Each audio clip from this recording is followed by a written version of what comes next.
Hi, I'm Michelle Griffin, and welcome to Star Stage for the Fellowship. So I'm really excited today because I'm working with and hosting for Matthew Sutcliffe. So introduce yourself, Matthew. Hi everyone, my name's Matthew Sutcliffe, as Michelle's just said. I'm so excited to be here today and show off my style and what I do. I've been massively inspired by the catwalks this year, and just over the last few years, watching how hairdressing's constantly changing, it's so exciting. So my look today was inspired from Tom Ford. I don't know if any of you guys have seen, but we're seeing loads of big hair at the moment, and it's transpired off the back of lockdown and how haircuts were starting to become a big prominent factor after lockdown.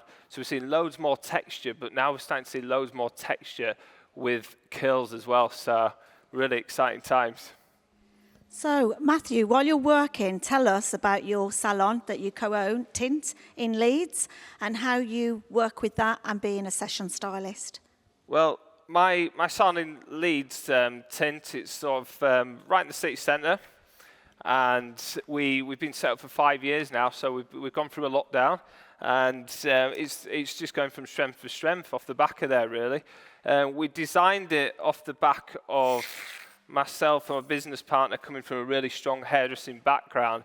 He's predominantly a manager, and I'm predominantly I guess you'd say a creative. So I go out and do all the shows and all the education work, and he really focuses on the bones of the business as well. And that's how we work things. What was key for us is to set up a salon that is based around education. So the whole salon is about education, and even the way it moves, the way it talks. We've got photo shoot walls. We've got each section will move around. We have events in there, you know. I know just in a few weeks' time we're having a product company in, and they're going to rent the space out and use it as an event space. So it's really cool for stuff like that. But also we get front row seats as well. So we're constantly having that opportunity to see these new things happening. I'm coming. In the salon. I'll be there. Yeah, pop in, pop in. So very quickly, obviously we're working on texture today, as you can see. We've been using a 10mm tong, so like a really, really small tong. What's important is prep work. Prep is everything. So I've been using the full volume extra, which is this one here. And you can go mad with this stuff. Just put as much as you want into the hair because it will really, really plump the hair up and make it feel full. Don't be scared of it. Keep putting it in until you can feel the hair. It feels like a fiber, as if you can actually move the hair around, and it feels like a good texture. Dry it into the hair, and you'll be so surprised. Even if you put this whole can of mousse on the hair and dried it in, you will find the hair will still feel like hair. It'll feel like it's got a gut to it. And as you can see, I've put a lot of mousse in my model's hair already. Yeah, I noticed that. I like it. It's a bit dramatic. Overdo it. You can't overdo it. You can't overdo it now. Exactly. My model's hair was soaking wet this morning with mousse. Well, that's soaking wet. You see that already? So important. And then what I've been doing is curling the hair with the 10mm tong. I've also been using the curl expression, which is perfect. It's a cream, it's a gel, and it will enhance the curl, but also moisturize it and protect it as well. So we just mix it up with a little bit of the curl expression cream gel as well, like this. And obviously we just need to dry it in then before we tong it. So it's all about layering the product as well. Exactly, yeah. So layering the products, everything. Just think about how them layers go in. We've gone for the mousse first to give it the guts, and then we've gone with the cream afterwards to give it the protection and the moisture as well. The way you dry it as well, we need to give it a bit of direction. So make sure we're blow drying it into a direction that we want it to go into. I wanted to put a bit of a parting in here, but I don't want it to be a definite parting. So I'm just giving the hair a direction, making it feel like it needs to go over this direction. And then when we tong it, we'll be doing alternative like tongs. So we're going clockwise and anti-clockwise.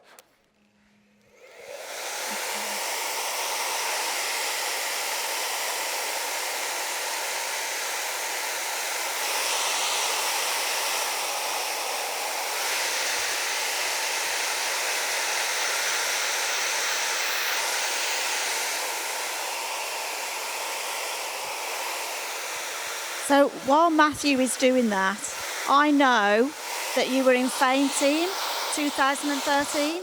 Pardon? 2013 was when you were in Fame Team. Yeah, 2000. Was it really? Yeah, research. we talked about this earlier, but yeah, 2013. What a great experience working in the Fame Team and being part of the fellowship. It was absolutely amazing.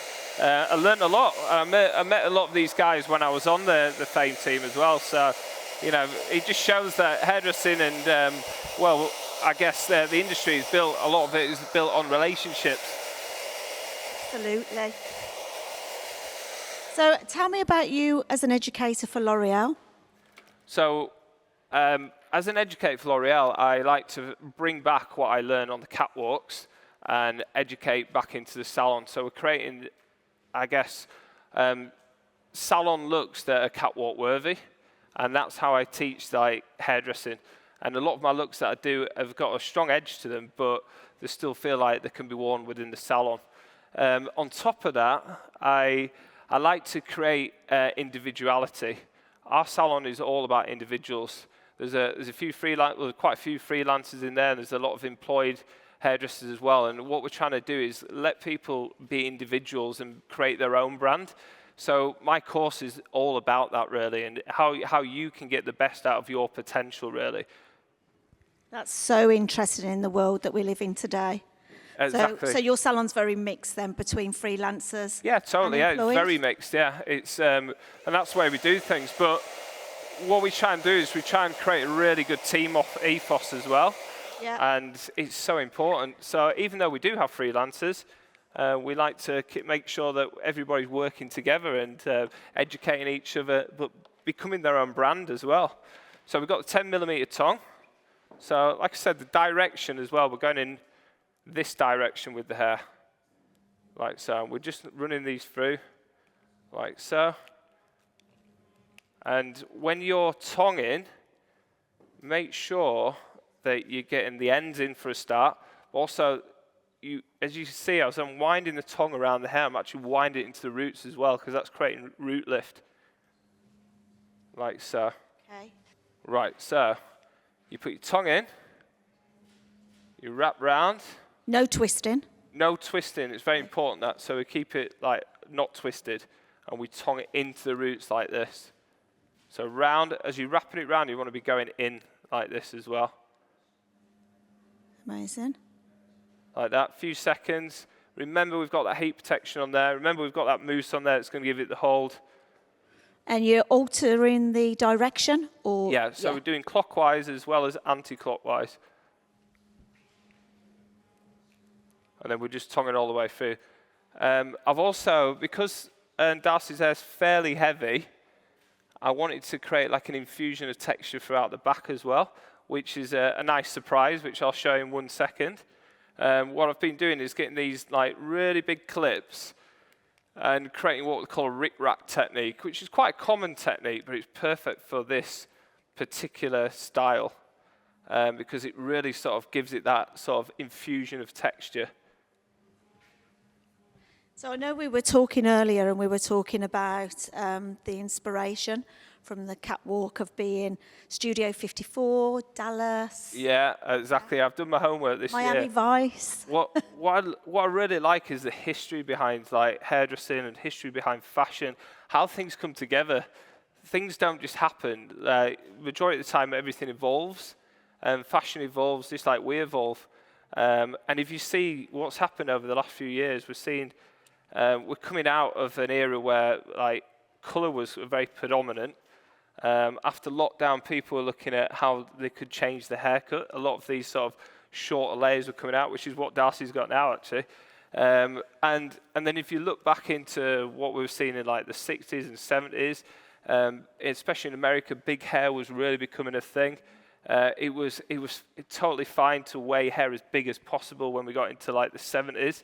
And I think I feel like we're going through the same sort of era now where people are not scared of actually just wearing the hair natural anymore and wearing the hair big and being a bit dareish with it again, it's so exciting. And so what we've seen, particularly in the last few years after lockdown, is like people wanting to wear the hair natural. And as we get more creative with it, we get bigger and bigger, and this is kind of where we are now. So if we look at, like I said before, Tom Ford's collection this year, it was just big and adventurous and just awesome. I know in the 80s, the 70s and 80s, it was very glamorous with the Farah full set majors and, you know, the looks that were out there then. I was there. You don't look like you were. And I loved it, and I still love it today. But I'm actually loving your ethos of taking the catwalk to the salon and to more commercial and... Exactly, yeah. That's what's so exciting about it. Yeah. And I think we even talked earlier on that you never know. I'm just putting it out there, but maybe perms are coming back. You know, yeah, they might future. just come back out. You just never know, do you? I'd like to see I was perming queen back in the day. I'd love to see perms come back out again. I've got this idea of like change my Instagram and call myself the Perminator, and then taking over that I'd be dominant on the perming scene, because I reckon I do honestly think it's coming back out. And if we can do it and make it healthy and really sort of change the world of perming, I honestly think it could happen. So here we go. Can't wait to see this dressed out. So this is the Rick Rack technique I was talking to you about. So we've just got, can you focus on that there? You see that there?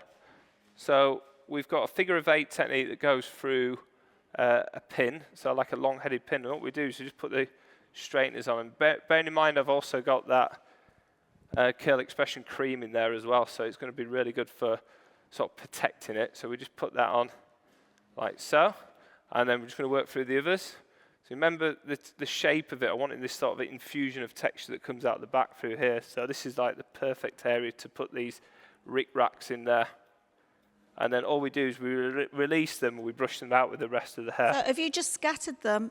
No, there's a little bit of format to them. Okay. So there's 2 in the back here, 1 in the middle here. So imagine like a brickwork. You've got 1, 2, and then 1 here. And then there's 1 here and 1 here as well. So a little bit of a format, but... So there's more volume in certain areas. Exactly, yeah. But remember, there's no rules to hairdressing, just guidelines. So you can literally do anything you want with these. Love that. Love it. So I just need to find my other 2. They can have a tendency to get lost in there somewhere. There we go.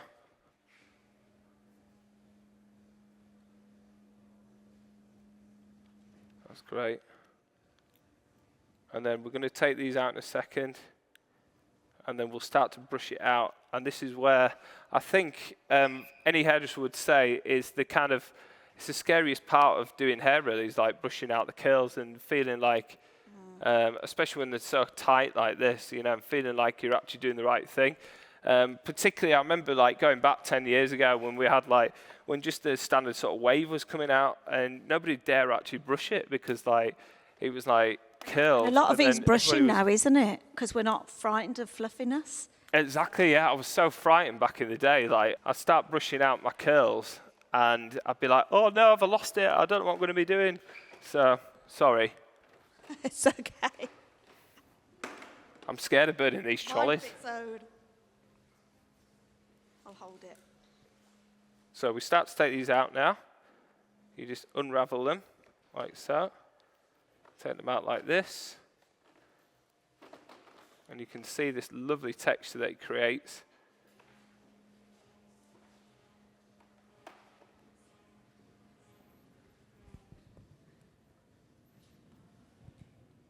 So is this a look that's on the catwalk for autumn, winter 2022? Yeah, there's a few designers doing it at the moment. We're starting, look at that, sorry, see that texture there?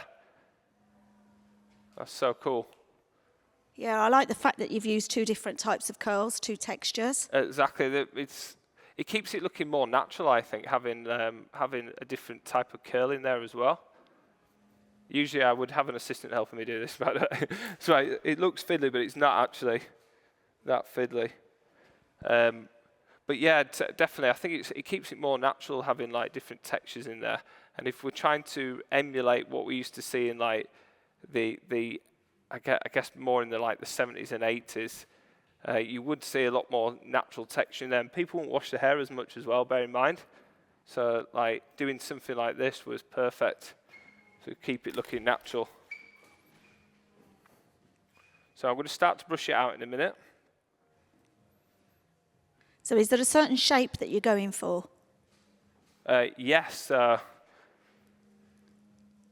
What we were seeing in like kind of like the 80s going into the 90s are these like sort of kind of looser textures and shapes, but the shapes kind of went a bit more like a bit fuller on top here.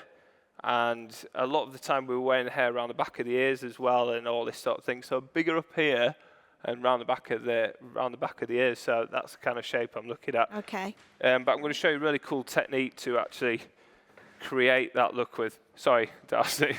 It's getting dizzy here. So this point is really crucial to point out. I'm going to be using my fingers. And I'm just going to be sectioning the hair with my fingers like this. And then you just need like a little bit of hairspray on there. Just making sure all them rick-racks are out. So a little bit of hairspray. The reason why I use my fingers, because if you use like a clip, you might separate the curl a little bit too much. So just use your fingers and have a little feel and see where you feel that section sits. And I'm just going to be using like quite a big comb. So a lot of people with quite big hair like afros or, you know, like quite tight curls would use something like this. It's a great way to get that initial sort of pull out of the curl without like skimming over it too much and make it too fluffy. It'll go right into the hair like so. And you don't be afraid of it at this point. So you've done enough prep and you've done used the right products, which I'm confident we have. You can really get this this comb in there and really feel like you can really play around with it and get the texture out of it. So really get your hands in there. Notice how I'm sort of following it up with my hands as well. So really sort of like this. Now, how nice is that texture? You can't see it. No, I can't. Oh, yeah. And I can see the two different textures as well, what you're brushing out there. Exactly, yeah. You can see here, it's just giving it that little bit of fusion of texture through this area. Yeah, I love it. So is this something you would do in the salon, or would you do it? Yeah, totally. If somebody was going on a night out and they wanted to create a new look, you'd definitely certainly look at these techniques, these products. I know lots of young girls are wanting really curly looks. Totally, now, yeah. I did this on my wife's hair, actually. It was actually a few years ago. It was around about, there was a few designers going for this really sort of Studio 54 look. And yeah, and it was a lot wider, the texture was back then as well. So the texture was more like open like that, which was quite cool. That's what I love about these curls, because you can really, it depends on the cut underneath, but you can really create some shape. Like I know, you know, back in the 80s, it was quite triangular at times. Well, yeah, I'm going to show you a technique to really punch this texture up, make it look really cool. And it's actually a look that we did last week at Fashion Week. Okay. Where we just like put a hairspray directly at the roots, almost wet the hair down slightly, and you hold a net on it, and it sets the hair like absolutely perfect. But obviously, I don't want to just copy what we did at Fashion Week, so I've made it my own. Basically, I've done something slightly different, so it's quite exciting. Amazing. What you could do if you wanted to is maybe use like a serum or something that'll just like let it pop a little bit more if you wanted to like give it a bit more shine. Personally, I don't feel like I need to put a serum on it, because you've got to bear in mind it might just break the curl down slightly. So just be quite mindful of stuff like that. Yeah, I think with curls, you can get that shine, more of a wet look, or you can go for the dry, can't you, and the fluffy. Yeah, totally. I'm loving what you're doing. And it's all about the total look. So I'm just looking at her dress and how it all goes together. Yeah, Bernard's pulled it out of the bag. He's doing a good job. He's done some great styling. I don't think he often gets the credit because he's always behind the scenes, but he does a lot of the styling for the fellowship and does a great job. A really good job. There's a lot of behind the scenes, isn't there, with makeup artists? Yeah, totally, as well. yeah. Anya's done a great job with the makeup as well. Yeah. Yeah, they do fantastic work, but like you say, you don't always get seen because they're always like behind the stage, if you like. And then, of course, we've got to mention the cameramen, hey? Yeah, oh, absolutely. Oh, Right. That's looking amazing. Love it. Right, so just keep brushing it out, keep an eye on it, and try and understand what direction you're going into. Remember, we blow dry this forward at the front through here. So you can just keep working at it. Yeah, totally, yeah. So keep working at it, and don't be scared of getting your comb in there as well. Definitely don't brush it, because you might lose the definition of the curl. That's interesting, because most people either want to brush or they pull it out with their fingers. Yeah, totally. That's exactly what people do. Yeah, they get the hands in there a bit too much. Yeah. You can overwork the hair. So what I'm going to be doing now, is we've got a few minutes left, this is what I was saying about this hairspray. So we're going to get the hairspray on, and I'm just going to turn you around to camera. And obviously we want to give it a slight sort of edge to it now. So we're just going to put the hairspray directly in at the roots like this. So don't be scared of this hairspray, like this. I love the tips that you bring into the Star Stage. Sorry? I love the tips and everything that you're doing, bringing it to the Star Stage. Yeah, so don't be scared of putting that in like so. And I love this shape, you know, like this sort of area around there where it really pops up. And like I said, last week we were actually using, at Fashion Week we were actually using nets, but I've kind of created my own net. I borrowed some of my wife's tights and A coat hanger. and a coat hanger. So what we're going to do now, just going to lean you back slightly like this. So remember, you've got a bit of gravity on each side. And then we're just going to use this bat, and we're going to hold this here. So just remember, you don't want it on too hot first. And then as it starts to set, you can start working onto a more of a warmer setting.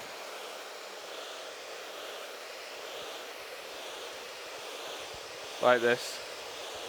And then use the cold button just to set it slightly.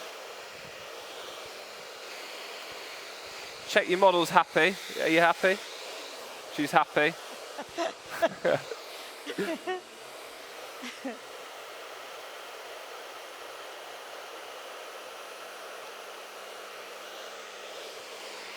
So Matthew, tell me about the tools that you're working with. So I'm working with the Babyliss tools. They are the best for me anyway. They're brilliant. Especially that 10mm tong, it's absolutely amazing. And obviously I've created my own. Just let it set for a minute. And then just pull this back like this. And there we go.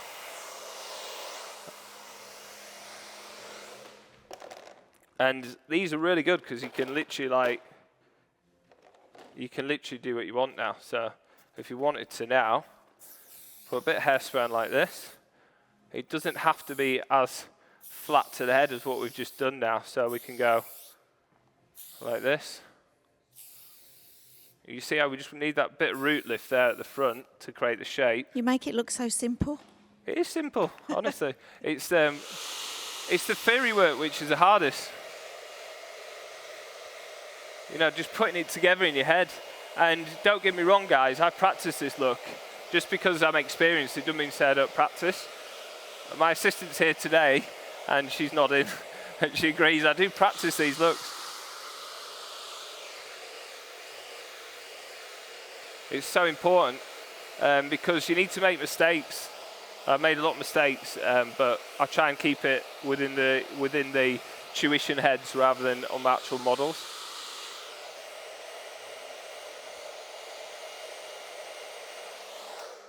You see that? Nearly finished now. Okay.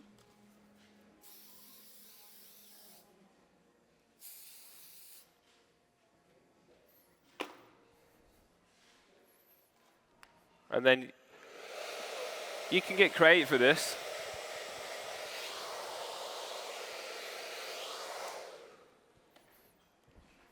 So it's all about setting it in shape. Exactly, yeah. Wow. Amazing.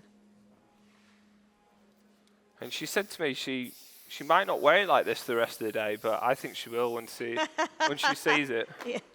When you said 70s, 80s, you really have done that, but brought it up to date. Does it feel modern? Yeah. I think what we talked about earlier on is like how important it is to, be inspired and be inspired with different eras, be inspired for what's going on the catwalk, be inspired from what goes on around us every day in coffee shops or bars or in the salon. But what we try and do is we make it feel modern by using modern products, modern wet products like L'Oréal, and keeping things current in that respect keeps things looking like the new, and not just like you've taken about the 80s or the 70s or wherever you got the inspiration. She looks incredible. From. So that's my look today, guys. Shall we get you to stand up? Yeah, totally, yeah. And then if you can turn around, step forward and turn around slowly, just slowly, so we can see you from every angle.